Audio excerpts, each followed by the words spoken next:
untuk seluruh guru yang ada di Indonesia agar terus termotivasi? Apa kiat-kiatnya? Baik, bismillahirrahmanirrahim. Assalamualaikum warahmatullahi wabarakatuh. Salam guru penggerak, rekan-rekan semua. Pesan dari saya, yang pertama, teruslah belajar karena belajar tidak ada batasan. Yang kedua, kalau ada kesempatan mengikuti guru penggerak, ikutlah guru penggerak, karena di kegiatan guru penggerak ini banyak sekali hal-hal yang mungkin kita tidak tahu menjadi tahu. Hal-hal yang dulunya mungkin tabu menjadi sekarang terbukakan. Nah, bagi rekan-rekan guru, harapan saya sebagai guru penggerak itu ke depan yuk kita belajar bersama untuk bagaimana caranya meningkatkan mutu pendidikan di Indonesia.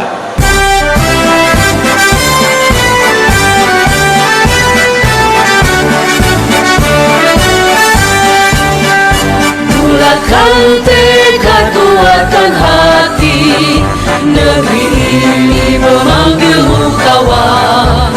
Belajar bergerak berbagi untuk negeri, guru penggerak majukan pendidikan. Guru penggerak menghamba pada murid, kreatif rancang pembelajaran. Hargai potensi, tingkatkan prestasi, lahirkan profil pelajar Pancasila.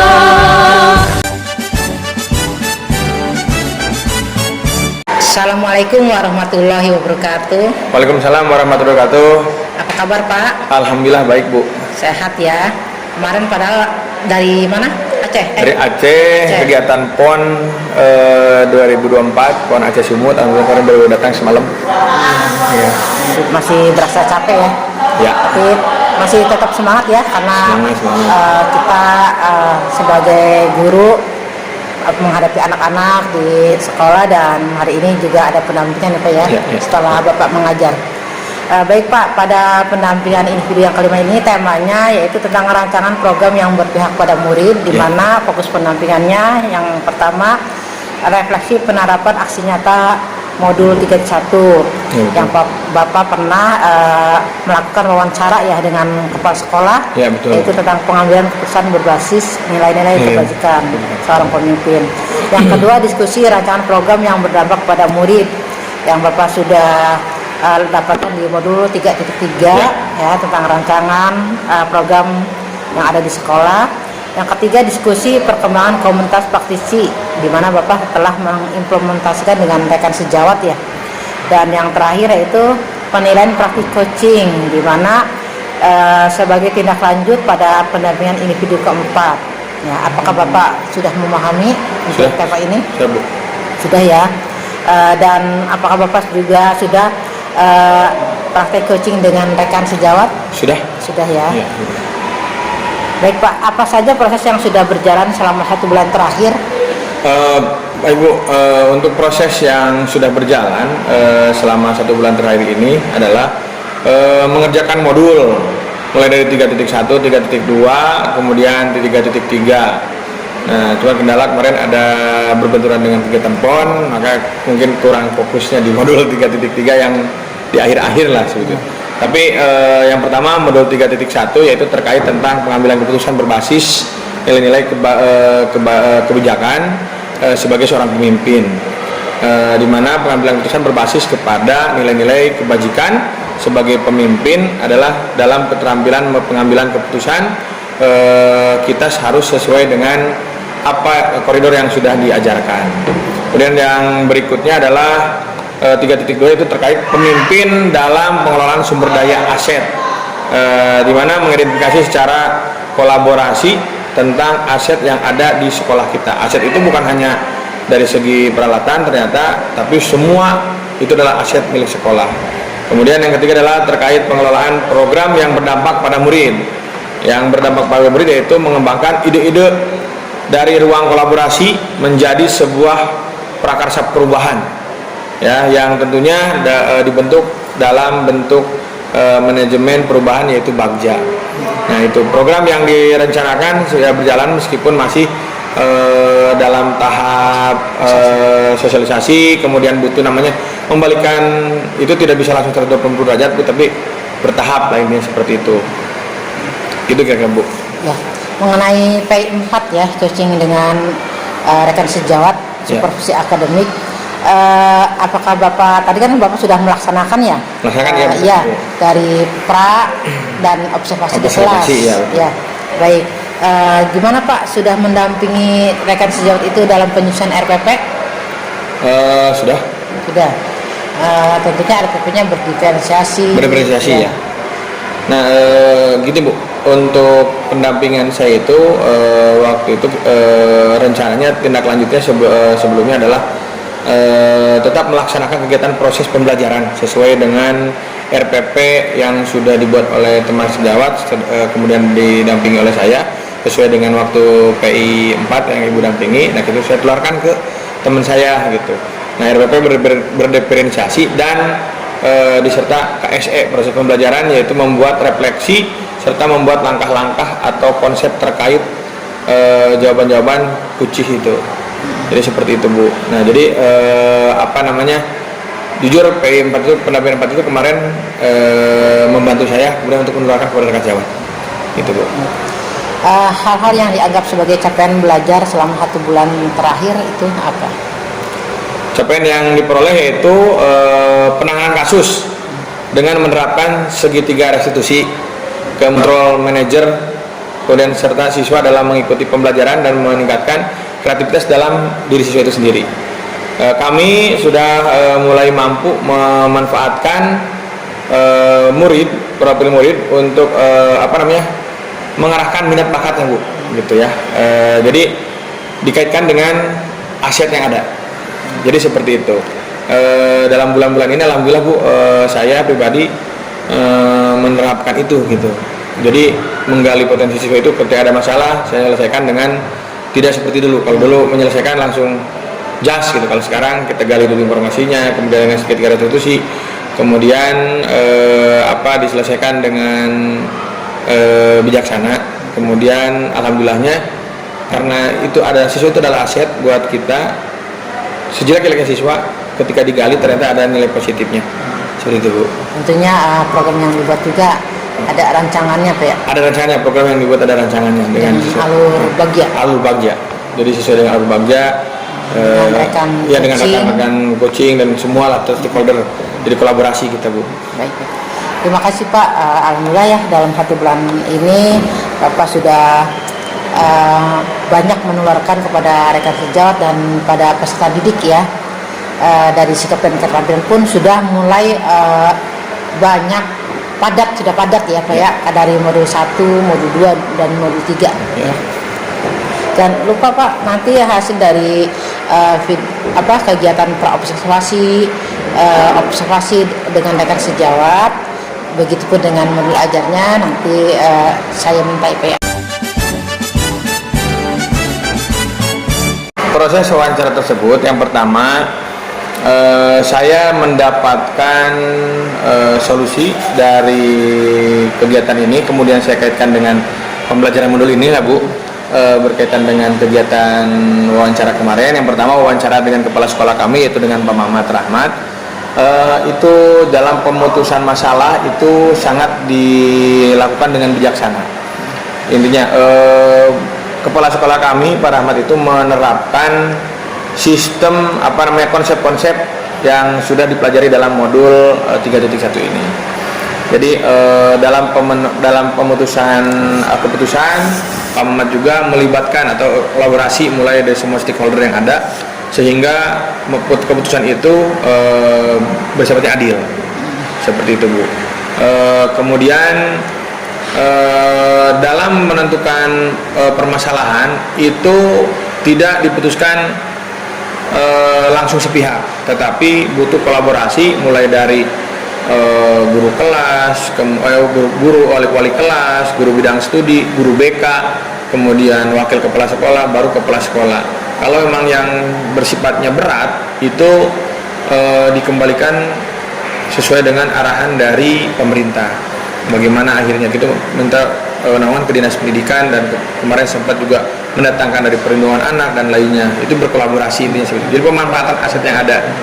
Nah itu. Kemudian di wawancara dengan kepala sekolah yang kedua ada juga yang saya tangkap adalah dalam proses memutuskan itu ada yang langsung, ada yang tidak langsung. Nah, yang langsung itu ketika kasusnya tidak begitu berat, maka diputuskannya hari itu juga. Gitu. Tapi ketika pada saat kasusnya berat, maka harus dipertimbangkan dengan secara bijaksana. Ketika keputusan untuk menaikkan siswa, didapat kenaikan siswa. Nah, maka di situ posisi seorang kepala sekolah harus bijaksana tuh. Bagaimana caranya untuk bisa adil, siswa ini apakah naik atau tidak, atau bagaimana, itu diputuskan bersama. Nah, ternyata setelah saya diskusi dengan para pimpinan yang di sekolah kami, ternyata tadi kolaborasi Bu, lebih cenderung ke ke kolaborasi antar semua stakeholder yang ada di sekolah, kemudian diputuskan sebagai bentuk keputusan yang diambil. Ada. Jadi ketika pada saat itu perbedaan pendapat dengan rekan sejawat, karena saya kan olahraga di bidang ekstrakurikuler, saya lebih cenderung membela anak itu, dan guru lain lebih cenderung ke aturan. Nah, di situ saya lebih cenderung ke karakter. Nah, berbenturan tapi diselesaikan dengan solusi sih, dengan musyawarah. Yang pertama, saya mengambil identifikasi dulu Bu, identifikasi aset sekolah dulu, karena tadi itu gini, saya berbicaranya siswa itu adalah aset. Nah, aset itu bukan hanya dari segi sarana, tapi anak ini aset. Contoh kayak tadi, anak itu kan berprestasi Bu di bidang ekstrakurikuler. Nah, kemudian tiba-tiba pada saat kenaikan kelas karena dia banyak izin, dia terhambat. Nah, terus dia tidak naik kelas. Nah, saya di situ maju karena terdepan untuk membela itu, karena dia aset nih. Yang membawa nama baik sekolah adalah anak itu. Nah, di situ saya ngasih penjelasan kepada rekan-rekan sejawat bahwa pembelajaran itu tidak hanya ke akademik, tapi non akademik pun itu adalah pembelajaran, dan karakter mereka itu sudah muncul di sini. Tinggal kita bagaimana seorang pendidik untuk mendorong itu. Adanya sosialisasi mengenai mengenai aset, mengenai kemudian hal-hal yang ada ya di sekolah, bahwa sosialisasi tentang bagaimana caranya pengertian antara dispensasi dan bolos gitu Bu ya. Itu harus disosialisasikan ke teman-teman. Kemudian setiap guru itu harus berpikir secara positif, tidak hanya berpikir negatif. Terus guru harus berpikir berbasis aset ya. Kemudian perlu evaluasi dan pengelolaan aset, kolaborasi dan efisiensi. Jadi keberhasilan suatu program itu berhasil ketika didukung oleh semua stakeholder yang ada di sekolah. Pemanfaatan aset yang ada di sekolah, kemudian kita kolaboratif dengan sesama. Jadi aset itu kita memanfaatkan lingkungan yang ada. Seperti di sini kan lingkungan yang kita bisa manfaatkan adalah satu, di sini kita enaknya kelurahan dekat, ke puskesmas dekat, kemudian lapangan-lapangan pasos-pasuk yang ada di lingkungan perumahan ini juga ada, sepak bola juga ada. Nah, itu yang perlu pencerahan terhadap rekan-rekan, bahwa belajar itu tidak hanya di sekolah gitu, tapi kita bisa memanfaatkan aset yang itu. Nah, tentunya kolaboratif tadi yang diperlukan untuk menunjang program yang kita sedang gadang-gadangkan sekarang. Karena apa? Kalau dari segi akademik, tentunya kita saingan berat, banyak gitu. Maka apa yang perlu kita dobrak? Nah, di sini kita ada namanya dobrak eskul itu Bu. Eskul kita perbanyak, mulai dari eskul bela diri, ke permainan, sampai dengan ketangkasan, musik, seni dan lain-lainnya gitu. Nah, itu kita dobrak supaya apa? Ke depan berkolaborasi nih guru-guru semua, jadi terlibat gitu. Ini seperti itu. Tentunya pengambilan keputusan dengan 349 itu ya Pak ya? Ya, nah terus langkah-langkah keputusan itu diambil dengan memahami yang tadi sering kita sebut 3, 4, 9 langkah ya, komitmen bersama, persepsi kelompok kerja tim, kemampuan identifikasi dan pemetaan aset itu sendiri. Yang dilema etikanya itu ketika pada saat mau menaikkan seorang siswa, bahkan meluluskan, itu ketika pada saat siswa yang berprestasi tapi terhalang oleh tadi absensi, kemudian nilai gitu ya, karena dia fokus terhadap latihan. Nah di situ dilema etika kita bermain. Di sisi lain harus adil, di sisi lain juga harus menolongnya gitu. Akhirnya kan benar-benar ya Bu, benar salah ada benar-benar gitu. Nah sebetulnya anak ini tuh udah bagus gitu. Nah kita sebagai guru dari situ dilematika ketemu. Akhirnya itu yang menjadi polemik dengan teman-teman. Setelah saya ikut guru penggerak, alhamdulillah saya cerahkan tuh. Akhirnya teman-teman terbuka pandangannya bahwa oh iya ya katanya. Jadi kita tidak terpaku. Akhirnya teman-teman yang tadinya ngotot anak itu tidak udah harus sama dengan yang lain, akhirnya sekarang sudah bisa mengikuti itu. Nah yang kedua, dilema dalam menerapkan aturan di sekolah Bu, tentang kedisiplinan. Ketika pada saat kita mendisiplinkan siswa itu perlu namanya step by step. Dan kemudian saya juga ketika pada saat ikut guru penggerak, alhamdulillah saya bisa menerapkan kemarin di kegiatan komunitas belajar kita di sekolah. Coba kita mulai dari diri sendiri, karena ketika diri sendiri, guru aja bisa mencontohkan pakaian rapi, maka siswa akan rapi dengan sendirinya. Ketika misalkan gurunya datang tepat waktu, maka siswa akan lebih datang tepat waktu. Senyum sapa salam diterapkan seperti itu Bu.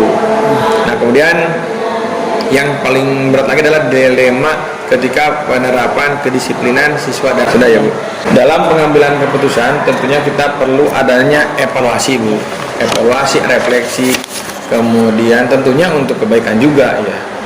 Evaluasi dalam proses pengambilan keputusan yang terkadang spontan itu tanpa melalui tahapan dan pemikiran panjang itu perlu sosialisasi lagi. Jadi dalam pengambilan keputusan itu kita harus bijaksana dalam menentukan keputusan sesuai dengan tahapan-tahapan tadi gitu ya Bu. Tahapan penggunaan tahapan 439. Program yang saya buat Bu, sebetulnya ini program dilaksanakan pas saya datang mengajar di SMP 15. Saya menganalisa apa nih yang akan saya perbuat buat sekolah ini, karena gini Bu, kita berbicara secara sejarah dulu. Sekolah ini itu kan dulu sekolah favorit di bidang akademik.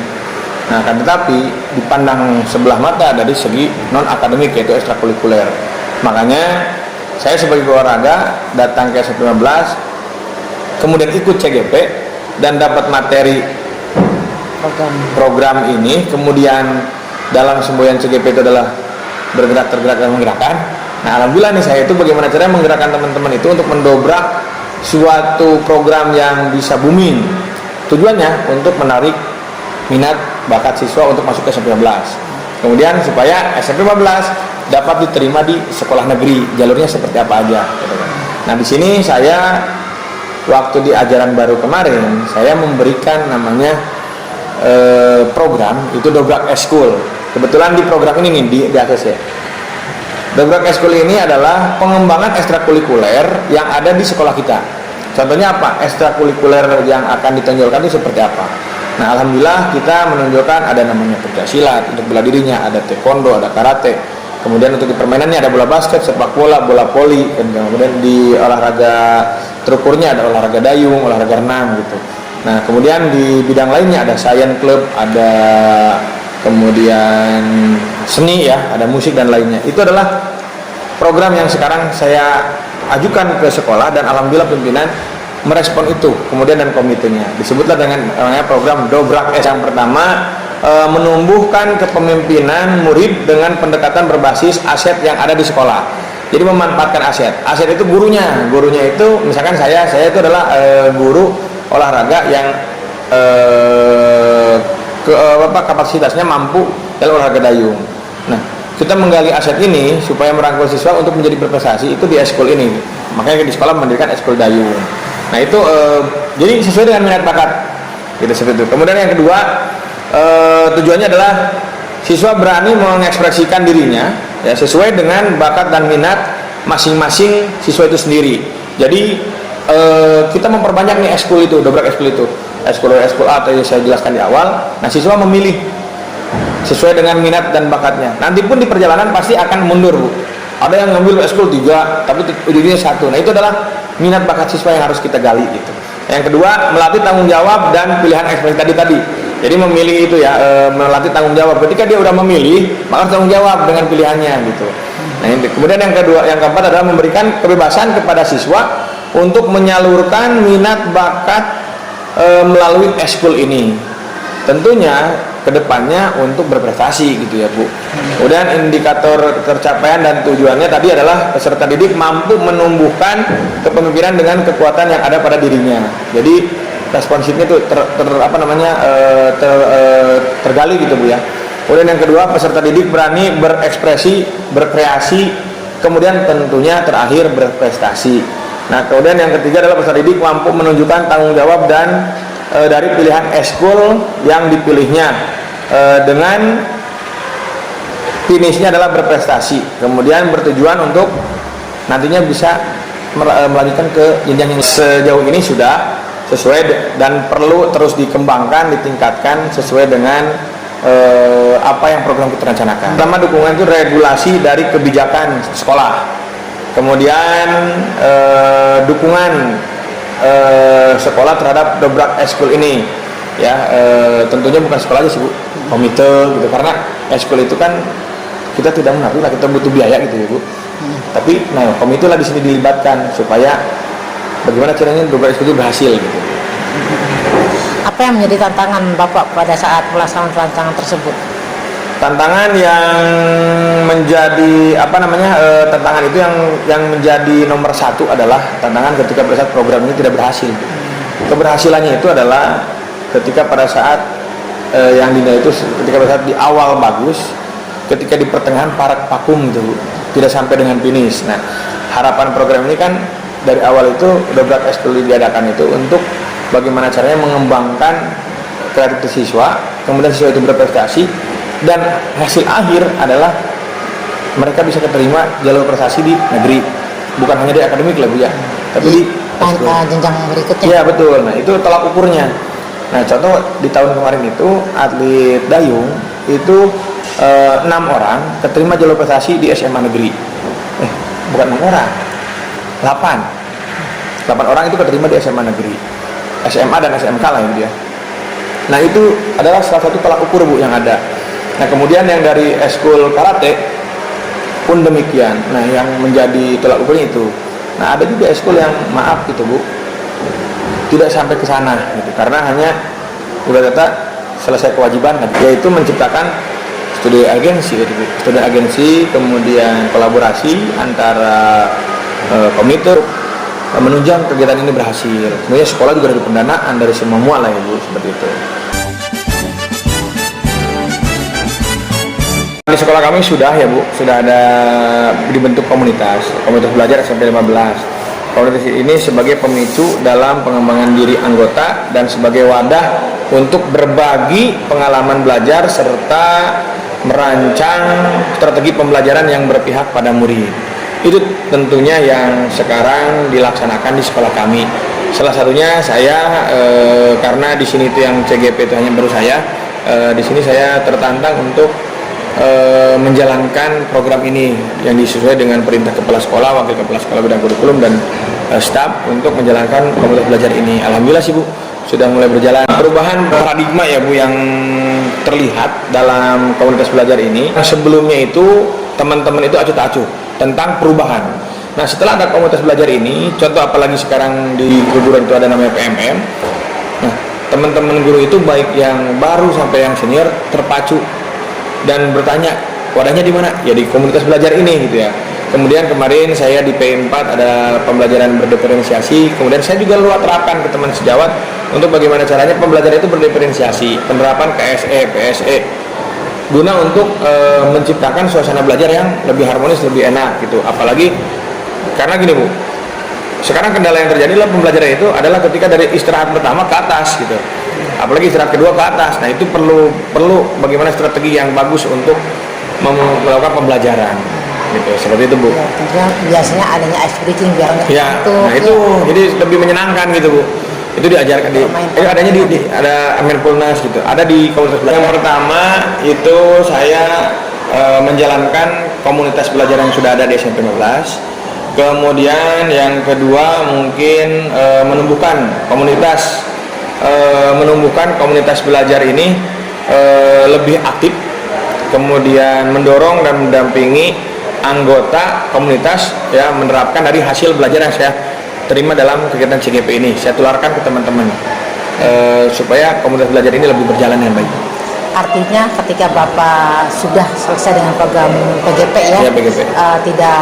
Tidak lantas Bapak ya sudahlah gitu karena sudah selesai komunitas belajar ya biasa saja. Lambat tahun vakum gitu ya, tapi dengan niatan Bapak seperti ini, dengan banyaknya program, apalagi Bapak memiliki program dobrak Eskul. Ya, artinya komunitas belajar tetap berjalan. Komunitas belajar tetap berjalan. Tentunya dukungan dari kepala sekolah berupa regulasi dan kebijakan yang meringankan bagi kita gitu sebetulnya Bu.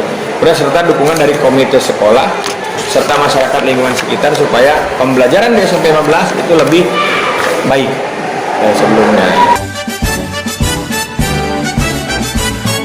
Assalamualaikum warahmatullahi wabarakatuh. Waalaikumsalam. Selamat pagi menuju siang, Bu Nova sama Bu Meti selaku PP. Izin di sini saya melakukan kegiatan dengan rekan sejawat pasca observasi setelah tadi kita melaksanakan kegiatan observasi di kelas. Alhamdulillah kita tadi sudah berjalan dengan lancar Bu Nova, berkaitan dengan kebetulan Bu Nova itu mengajar matematik ya di kelas 97. Bu Nova, apa yang terjadi ketika pada saat tadi di kelas?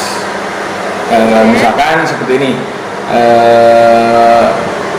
tadi sih sudah saya amati Bu Nova itu pengucapan dari mulai awal pembukaan, kemudian tadi kegiatan inti, kemudian ikan itu sudah ada. Tadi sudah ada semua sih, cuman apa sih kendala yang terjadi gitu? Oke. Baik, untuk pembelajaran yang sudah dilakukan tadi itu berjalan dengan lancar. Saya menyampaikan pembelajaran, menjelaskan kepada anak dan memberikan masalah. Setelah menjelaskan penjelasan itu, memberikan masalah yang bisa diselesaikan oleh anak-anak. Kemudian memberikan pertanyaan pemantik supaya mereka bisa mengerjakan ataupun memunculkan permasalahan atau memunculkan pertanyaan mereka untuk pembelajaran itu gitu. Nah, untuk kendalanya sendiri mungkin ada beberapa anak yang memang tidak semuanya itu langsung paham dengan materi yang telah dijelaskan, lalu ada yang memang kurang fokus dalam pembelajaran itu, seperti itu sih. Ya, siap. Kemudian metode yang tadi Bu Nova laksanakan pada saat pembelajaran itu seperti apa tuh? Metode pembelajaran yang saya gunakan itu problem based learning. Jadi saya memberikan problem gitu kepada anak supaya memecahkan problem tersebut kayak gitu. Kemudian tindak lanjut ya, rencana tindak lanjut tentang pembelajaran di kelas tadi itu seperti apa? Tindak lanjutnya mungkin setelah diberikan penjelasan kepada anak dan anak dirasa mampu cukup untuk menerima, diberikan kesempatan anak untuk memberi kesimpulan di akhir pembelajaran, lalu diberikan tugas lanjut yang bisa dikerjakan anak-anak dan bisa dibahas di pertemuan selanjutnya. Tapi kan ini tadi sesuai dengan ya tujuan pembelajaran yang Ibu lakukan ketika pada saat pembelajaran itu? Iya, sesuai sama tujuan yang sudah disusun. Ya. Kalau boleh tahu Bu, tujuan pembelajaran itu seperti apa sih?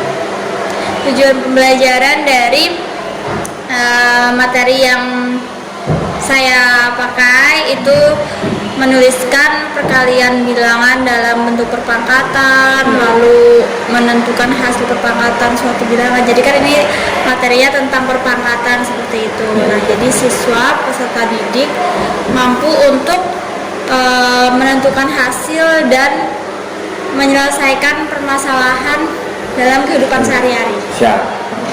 Nah, kemudian bagaimana kedepannya nih Bu Nova berbagi praktik baik tentang pembelajaran berdiferensiasi yang tadi dilaksanakan di kelas ya, kemudian penerapan KSE atau PSE-nya berbagai media sebagai penunjang pembelajaran kepada rekan sejawat lainnya Bu, membantu saya tentunya.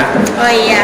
Jadi mungkin yang bisa dilakukan itu yang pasti dalam proses pembelajaran, apalagi difokuskan dalam pembelajaran berdiferensiasi. Pasti setiap peserta didik itu kan berbeda-beda dalam memahami, menerima pembelajaran. Jadi treatment kita ke peserta didik itu pasti berbeda. Ya, betul. Nah, ketika untuk berbagi praktik baik ke rekan sejawat seperti itu ya, nanti kita contohkan seperti apa yang telah kita lakukan kayak gitu. Jadi kita bisa membuat video pembelajaran di kelas. Nah, nanti bisa disampaikan. Intinya sih ketika tadi saya berobservasi di kelas, intinya interaksi antara guru dengan murid itu sudah berjalan. Kemudian penerapan pembelajaran berdiferensiasinya juga sudah ada, udah bagus gitu, memberikan keluasan terhadap siswa itu tadi ya. Kemudian mungkin Bu dari Bu nanti ada tambahan. Baik. Bagaimana setelah pada saat mengajar Bu Nova, telah diobservasi dengan Pak Prima, perasaannya bagaimana? Lega ya Bu, alhamdulillah ya. Mungkin banyak kekurangan atau yang bisa dikoreksi, atau penilaian-penilaian dari Pak Prima yang bisa membangun saya dalam mengajar kayak gitu. Inovasi. Bisa berinovasi. Iya, tentunya biasanya mengajar sendiri terus tiba-tiba ada yang mantau, Iya, ada jadi perasaan nervous juga agak-agak ya. nervous gitu, Tapi iya Bu. tidak menutup kemungkinan setelah dipantau oleh rekan sendiri selaku CGP ya, ada mulai untuk perubahan-perubahan inovasi ya. Betul, Ya, iya. karena dikoreksi ya. Iya. Tapi tidak mematahkan semangat untuk kita selalu berinovasi lebih baik lagi ya. Tentu tidak Ibu, jadi ya untuk koreksi saya supaya lebih baik ke depannya dalam mengajar, sangat bermanfaat bagi saya. Ya, terima kasih Bu Merti atas bimbingannya. Mungkin itu aja Bu Nova. Saya selaku rekan sejawat juga mengucapkan terima kasih atas waktunya dan meluangkan dalam kegiatan observasi ini. Iya. Nah, itu aja. Mungkin Bu Nova, barangkali Bu Nova akan melanjutkan kegiatan mengajar lagi. Dipersilakan. Oh ya, saya pamit dulu. Terima kasih ya. Terima kasih ya Bu Nova.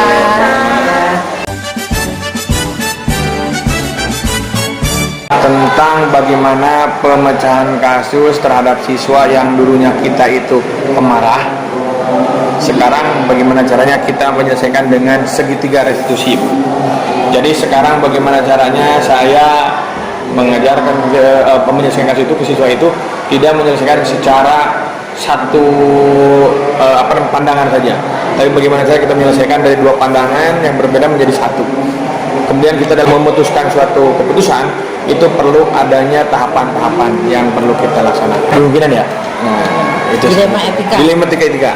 Bagaimana caranya kita belajar menjadi seorang pemimpin itu yang bijaksana, yang adil, dan bagaimana memutuskan itu sesuai dengan alur yang betul, tidak merugikan orang. Alhamdulillah pada saat PI 5 dan sampai di penghujung nanti PI 6 dan LOK ya. Bapak, saya lihat di akhir-akhir malah nambah semangat ya, beda dengan di awal-awal ya gitu. Karena mungkin mau sudah selesai atau saking semangatnya mau selesai. Sudah berapa persen Pak di LMS? Saya sudah 93 Bu. 93. 93. Bentar lagi ya, jadi sekarang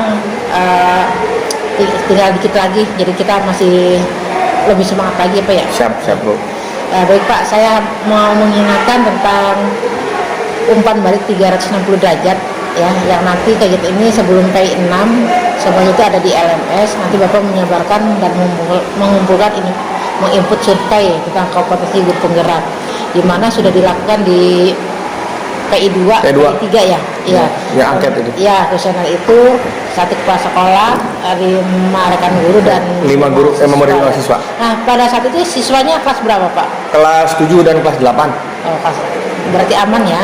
Aman. Ya, siswanya itu lagi aja Pak. Oh iya, siswanya itu dan rekan gurunya itu juga ya. Karena untuk pada saat mengisi kan tentunya nanti ada perkembangan di mana pada saat Bapak di modul di PI itu dengan yang sekarang tentunya ada perubahan. Iya. Terus nanti Bapak juga mengisi lembar asesmen dan membuat referensi tertulis. Jangan lupa nanti sebelum PI 6 juga Bapak menentukan jadwal diskusi terkait pemetaan aset modul 3.2 ya dengan kepala sekolah ya, di mana nanti akan mengundang aktor kepala sekolah, rekan guru, murid, orang tua, tokoh setempat ataupun mungkin bahkan pengawas juga, tergantung hasil diskusinya itu tentang rancangan programnya dobrak eskul. Nah itu kan Bapak tahu siapa-siapa aja tokoh yang akan diundang. Ya. Nanti jangan lupa nanti membuat notulen hasil diskusi, kegiatan itu didokumentasikan, dipoto ya, dan nanti mengumpulkan hasil pemetaannya. Jadi nanti pas PI 6 nanti saya akan melihat hasilnya dan akan membaca. Sampai saat ini apakah Bapak sudah paham? Ya, cukup coba Bu. Ya nanti dicoba bicarakan dengan kepala sekolah ya tentang diskusi pemetaan aset. Siap Bu. Baik Pak, saya juga mengucapkan terima kasih banyak sudah diterima di sini dengan penuh ramah tamah dengan kepala sekolah, rekan-rekan guru di sini. Insya Allah nanti kita akan bertemu di PI 6 ya Pak ya. Kurang lebihnya saya mohon maaf, banyak sekali kekurangannya, tapi mudah-mudahan di PI 5 ini dengan hadirnya kita berkolaborasi dengan rekan dan kita saling bertukar pikiran, bermanfaat untuk kedepannya. Ya. Saya pamit undur diri dan mengucapkan terima kasih banyak ya. Assalamualaikum warahmatullahi wabarakatuh. Waalaikumsalam warahmatullahi wabarakatuh. Terima kasih Bu Metik atas waktunya. Bulatkan tekad, kuatkan hati, negeri ini memanggilmu kawan. Belajar bergerak berbagi untuk negeri, guru penggerak majukan pendidikan.